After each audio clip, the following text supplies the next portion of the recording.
आकाए चहार जहां नूर मुजस्सम यसवाल मसीह के कुद्दूस नाम में आपकी सलामती हो। आज हम खुदावंद यस्सु मसीह के मुजस्सम होने के बारे, उनके तजस्सुम के बारे कलाम मुकद्दस में से सीखने जा रहे हैं। तो ज़मीनी ज़िंदगी के 4 अनासर माने जाते हैं, यानी आग, मिट्टी, हवा और पानी। तो आज हम कलाम मुकद्दस के मुख्तलिफ वाक़यात को सामने रखते हुए ये देखेंगे कि खुदावंद ने मुख्तलिफ मौके पर इन चारों सूरतों में ही जिस्म इख्तियार किया और आखिरी जो ज़हूर है वो इंसान की सूरत में है। तो सबसे पहला,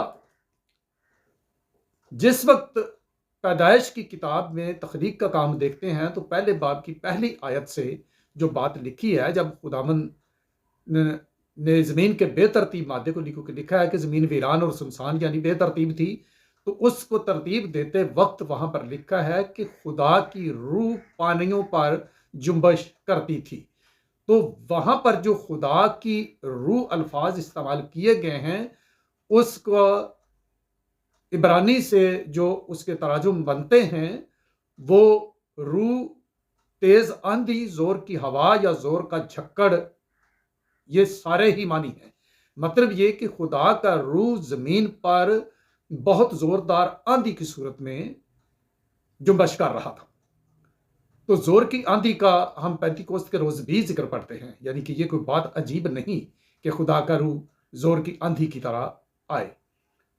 तो इसी तरह एलिया नबी ने भी जोर की आंधी में खुदा का ज़हूर देखा था, लेकिन अभी खुदावंद ने बाद में आवाज़ के साथ उनके साथ कलाम किया, लेकिन पहले तेज आंधी भी आई।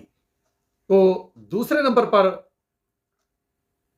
हम अयूब के किताब में भी देखते हैं कि 38 बाब में जब खुदावंद ने अपने बंदा अयूब के साथ आकर कलाम किया तो वहां भी लिखा है कि बगुले में से खुदावंद ने, तो मतलब ये कि बगुला क्या था, यानी गोल चक्कर में घूमती हुई हवा। तो वहां पर भी खुदावंद ने हवा का एक जिस्म लिया। तो जो पैदाइश पहले बाब की पहली दूसरी आयत का हवाला हमने देखा है, वहां पर भी अगर जोर की आंधी की सूरत में खुदा का रूह जुम्बश कर रहा था पानियों के ऊपर, और पानियों को हटाया, जमीन को बाहर लाया, उस पर और तख्लीक के काम किए, चीजें पैदा की, तो इन दोनों सूरतों में हम ये फिर कह सकते हैं कि ये खुदा ने हवा का एक जिस्म लिया। तो इसके बाद जिस तरह हवा, आग की बात हमने हवा के बाद की कि हवा और आग और मिट्टी और पानी है, तो आग में खुदावंद ने आग में किस किस वक्त आग में से होकर कलाम किया। खुरूज 20 बाब में हम देखते हैं कि जिस वक्त खुदा को हसीना या हुरिब के पहाड़ पर बनी इसराइल के रूबरू उतरा, तो वहां पर भी पहाड़ की चोटी से आसमान की तरफ एक बहुत बड़ा आग का अलाव जल रहा था और पहाड़ उस आग से दहक रहा था। तो उस आग में से खुदावंद ने कलाम किया। तो मतलब क्या कि वो जो आग का अलाव था वो एक जिस्म खुदा ने बनाया, आग का एक जिस्म बनाया जिसमें से कलाम किया। खुदा का रूह, खुदा की हुजूरी उस आग के अलाव के अंदर थी, अंदर से खुदा कलाम कर रहा था। फिर उसके बाद तीसरी सूरत हम देखते हैं कि खुदा ने फरिश्ते की सूरत में भी बहुत दफा अपने बंदों से, बंदियों से या अपने लोगों से कलाम किया। तो पैदाइश की किताब में जिस वक्त हाजरा, पैदाइश 17 बाब में हाजरा जब उम्मीद से थी, उनके यहाँ इस्माइल पैदा होने वाला था, और वो अपनी मालिकन के पास से भागकर वो बाहर रेगिस्तान में या बियाबान में चली गई। तो वहां पर खुदा ने उनके साथ वहां पर भी फरिश्ते की सूरत में आकर कलाम किया, और हाजरा ने बाकायदा इस बात का इकरार किया कि मैंने अपने बनाने वाले को आज अपनी आंखों से देखा है। इसी तरह पैदाइश 12 बाब में हम देखते हैं कि अब्राहम से भी खुदाबंद ने बसूरत फरिश्ता कलाम किया। इसी तरह पैदाइश 18 और 19 बाब में भी वाकया है कि खुदाबंद ने फरिश्तों की सूरत में होकर अपने बंदा अब्राहम से कलाम किया। उजात की किताब में जब यशवा भी वफात पा चुके थे, मूसा उससे पहले ही बहुत बरसों पहले उनसे जुदा हो चुके थे, तो उस वक्त लिखा है कि खुदामंद का फरिश्ता जिलजाल में आया और उसने मैं करके कलाम किया कि मैं तुम्हें मिस्र से निकाल कर लाया। तो यहां पर भी खुदा का फरिश्ते की सूरत में ज़हूर बनी इसराइल के सामने आया।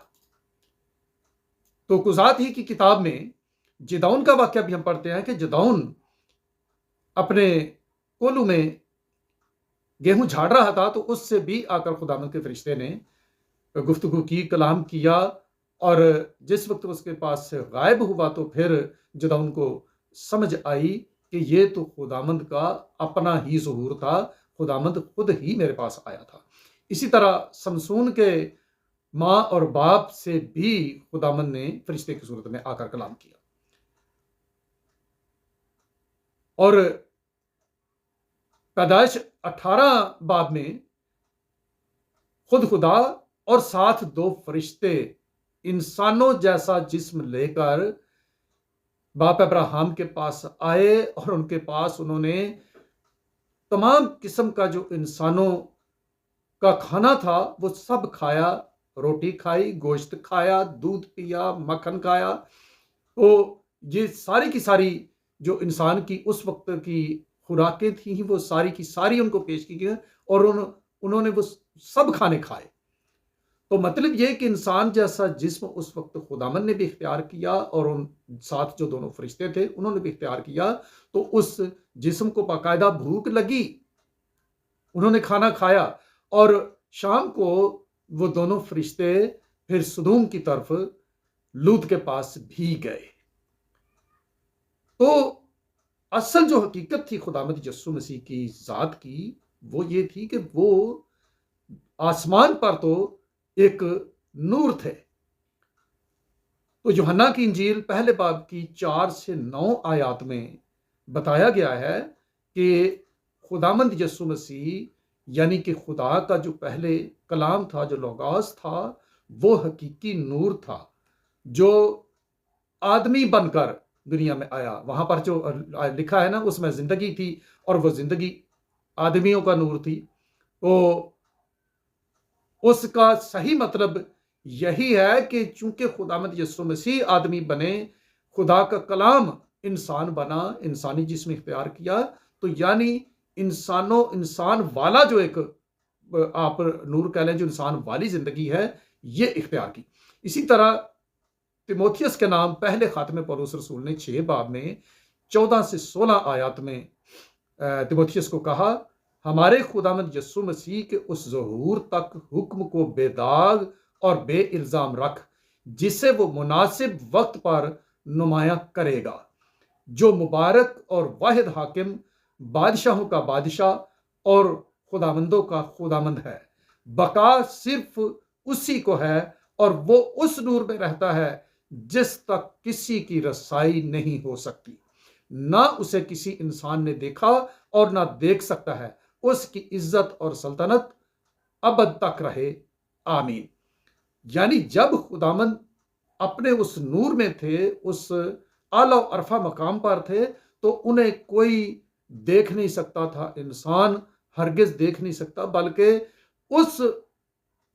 उसकी डायमेंशन में, उसकी उस हालत में तो फरिश्ते भी नहीं देख सकते थे। अगली बात देखें, तिमोथियस के पहले ही खत के 3 बाब की 16 आयत में दर्ज है कि इसमें कलाम नहीं, पौलुस रसूल कहते हैं इसमें कलाम नहीं कि दीनदारी का भेद बड़ा है, यानी वो जो जिस्म में जाहिर हुआ। अब यहां पर नामालूम मुतरजिम ने किस हिकमत के तहत या किस वजह से यहाँ लफ्ज़ वो तर्जमा कर दिया है, क्योंकि यूनानी मतन में यहाँ बिल्कुल एग्जैक्टली थियोस है, खुदा, यानी खुदा जो जिस्म में जाहिर हुआ और रूह में रास्तबाज ठहरा और फरिश्तों को दिखाई दिया और गैर कौमों में उसकी मनादी हुई और दुनिया में उस पर ईमान लाए और जलाल में ऊपर उठाया गया। अब यहां समझ आती है कि जिस रात खुदामद यसु मसीह की बैतलहम में पैदाइश हुई, तो उस पैदाइश के वक्त फरिश्ते इतनी खुशी क्यों मना रहे थे? क्योंकि जिस्म की हालत में, यानी इस ज़हूर में, फरिश्तों ने पहली बार खुदामद यसु मसीह को देखा। तो उससे पहले वो जिस नूर में थे, तब तो फरिश्ते भी उनको देख नहीं सकते थे। तो ये जो यूहन्ना की इंजील के पहले बाब की 14 आयत में लिखा है कि कलाम जो खुदा था मुजस्सम हुआ।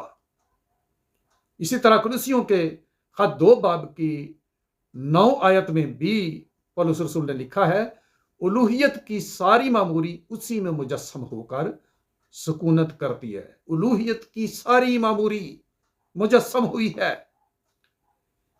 इसी तरह यूहन्ना के पहले खत की 4 बाब की 2 आयत में यूहन्ना रसूल ने लिखा है, जो कोई रूह इकरार करे कि यीशु मसीह मुजस्सम होकर आया है, वो खुदा की तरफ से है, वो रूह खुदा की तरफ से है।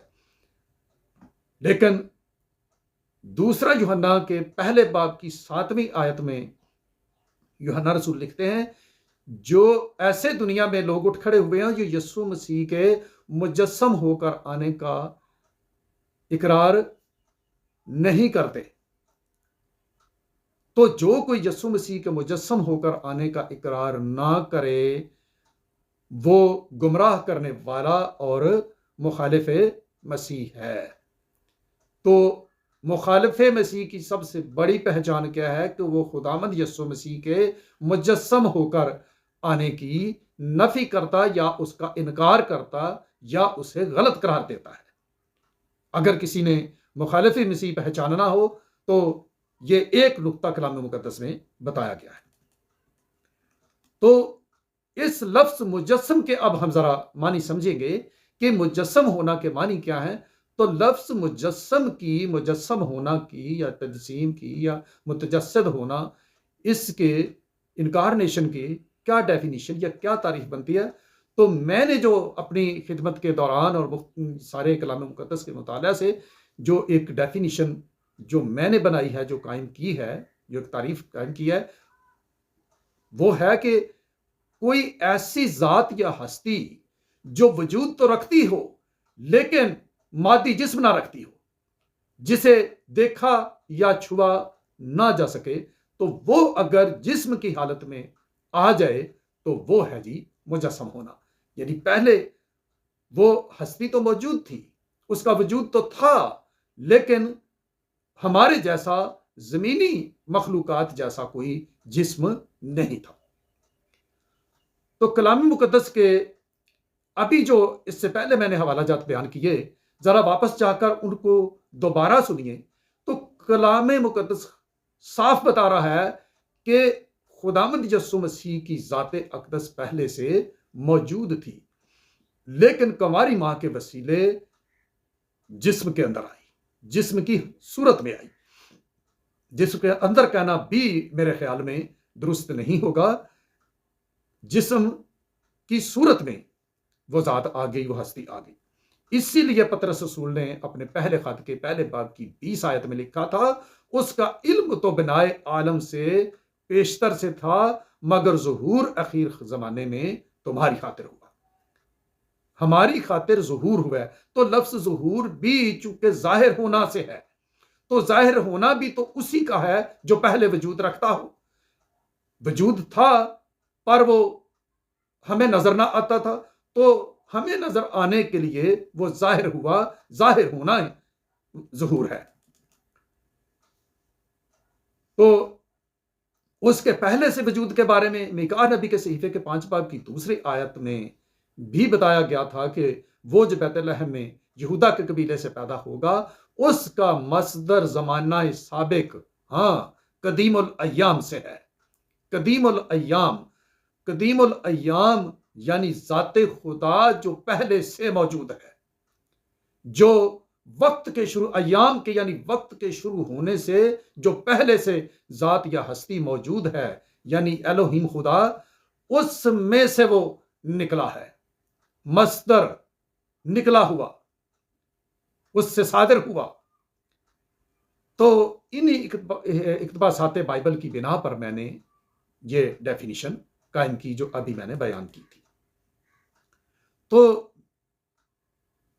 अब क्या नताइज हम अक्स कर रहे हैं कि उसने हवा का जिस्म भी लिया, उसने आग का जिस्म भी लिया, बादल के सतून की सूरत में बनी इसराइल के दरमियान रहा या उन पर साया करता रहा, तो वो क्या था कि वो पानी का जिस्म भी लिया। तो ईद पेंतीकोस्त के रोज भी उसने फिर जोर की आंधी और आग दोनों सूरतों में अपने रूह को नाजिल किया। इस सूरत में फिर वो जाहिर हुआ, आग और आंधी की सूरत में, हवा की सूरत में, अभी भी नाजिल हो रहा है। तो उसने कमारी मां के वसीले से खाकी इंसान का सा जिस्म लिया जो मर सकता था, लिहाजा मिट्टी वाला अंसर भी पूरा कर दिया। तो पहला यूहन्ना की 5 बाब 6 आयत में लिखा है, यही है वो जो पानी और खून के वसीले से आया था, यानी यीशु मसीह पानी और खून के वसीले से आया था, यानी यीशु मसीह वो ना फक्त पानी के वसीले से बल्कि पानी और खून दोनों के वसीले से आया था। तो पानी और खून दोनों के वसीले से जिस्म की सूरत में आया ताकि वो हमारी कीमत अदा करे, हमें निजात अता करे और हमें खुदा की बादशाही में वापस लेके जाए। तो क्रिसमस की खुशी सबसे बड़ी ये है कि पहले अगर वो हवा के जिस्म में आया तो हवा में भी हम उसे देख ना सकते थे। वो आग की सूरत में बनी इसराइल के सामने आया, फिर भी वो उसे देख ना सकते थे। वो उससे दहशतज़दा हुए और उन्होंने मूसा नबी से कहा कि आप ही खुदा से कलाम लेकर हमारे साथ शेयर कर दिया करें, आप ही हमें खुदा के अहकाम पहुंचा दिया करें, खुदा हमारे साथ कलाम ना करे वरना हम तो दहशत से मर जाएंगे। तो फिर जो सबसे करीबी ताल्लुक इंसान के साथ बनाने के लिए खुदा ने काम किया वो था इंसान जैसे जिसमें इंसान के बीच आया, और उसका मकसद हमारी कीमत अदा करना, हमारा कफारा देना भी था। खुदावंद अपने कलाम की इन सब बातों से आपको कसरत की बरकत अता फरमाए।